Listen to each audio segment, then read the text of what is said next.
I was rich, like ridiculously rich, the kind of rich where kids at school treated me like a celebrity. I had a mansion with an indoor pool, the latest iPhone every time it came out, and a closet full of sneakers that most kids only dreamed about. Every day at school, people followed me around like I was a king. If I wanted attention, I'd buy pizza for the whole class. If I wanted respect, I'd show off the new watch my dad got me. And if I wanted friends, well, money made sure I had plenty. Or so I thought. Among those friends were Jake and Samantha. They laughed at my jokes even when they weren't funny. They sat with me at lunch every day, and they always acted like they had my back. But deep down, I had no idea what they were really after. Oh, and I had a crush too. Her name was Emily. She was sweet, or at least she pretended to be.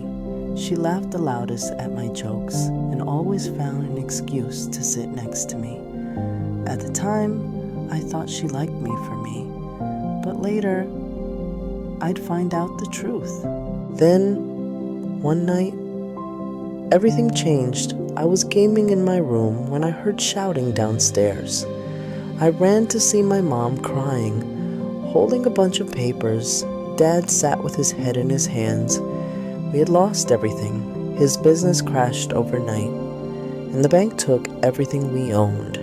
The very next day, movers came. They took the furniture, the TVs, even my beloved gaming PC.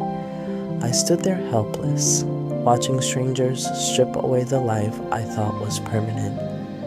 We packed what little we could into boxes and left the mansion behind. No chauffeur, no luxury cars, just us, and a rusty old truck. Our new home. A tiny 2-bedroom apartment in the rough part of town. I went from having a king-size bed to sleeping on a mattress on the floor. It felt like a nightmare I couldn't wake up from. At first, I thought I could hide it. When school started, I wore my old, expensive clothes, pretending nothing had changed. I told everyone my family was just remodeling the mansion. But lies don't last forever. One day, Jake and Samantha saw me working part-time at a small grocery store. I was stocking shelves when they walked in. Jake smirked and said, well, looks like Mr. Moneybags is just Mr. Brokebags now. They laughed so loudly, the whole store turned to look at me.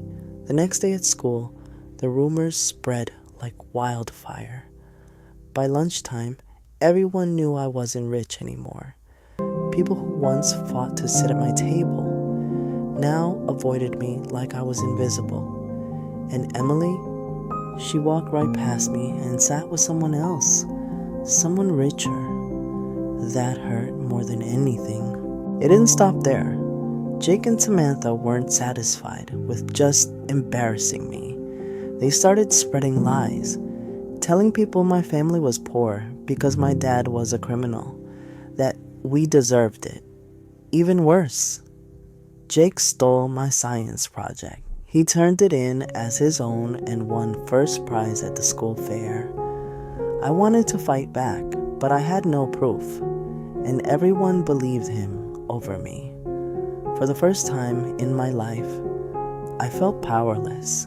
But then, something unexpected happened. There was this quiet kid in my class. His name was Daniel. He was always sitting alone, drawing in his sketchbook.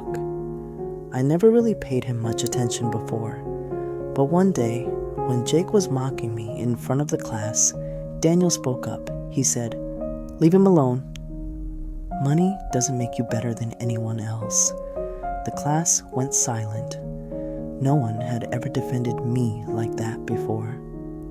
After that, Daniel and I started talking. Turns out, he'd been through tough times too. And unlike Jake and Samantha, he didn't care about money. He cared about people. For the first time in a long time, I had a real friend. A few weeks later, our school announced a talent competition. The winner would get a scholarship and a big cash prize. Jake immediately entered, bragging he'd win. At first I thought, what's the point? I'll just embarrass myself. But Daniel encouraged me. He said, "You've got talent. Don't let them scare you." So I decided to join. We stayed up late, practicing, working on my presentation. For the first time since losing everything, I felt alive again. The night of the competition, Jake went first. He was flashy, confident, and the crowd cheered. Then it was my turn. I was nervous, but when I looked at Daniel in the audience nodding at me, I found my courage. I gave it my all. And when it was over, the applause was deafening. The judges whispered among themselves, then announced the winner. It wasn't Jake, it was me. That moment changed everything. The scholarship meant my family could breathe a little easier. My dad found a steady job. Mom smiled again, and slowly, life started to feel normal. But the biggest change was in me. I no longer cared about fake friends or popularity. I cared about loyalty, about real connections, and about building a future on my own terms. Funny thing, after the competition, Emily suddenly wanted to talk to me again. She said, "I always believed in you." But this time I wasn't fooled. I just smiled and walked away. I used to think money was everything, but losing it showed me the truth. Real friends don't care about wealth. Strength doesn't come from luxury. It comes from surviving without it. I may have lost my mansion, but I gained something far more valuable: self-respect, real friendship, and a new life I built on my own. And if you enjoyed my story, don't forget to subscribe to my channel for more amazing videos like this. And hey, share it with your friends and family too. You never know who might need to hear this today.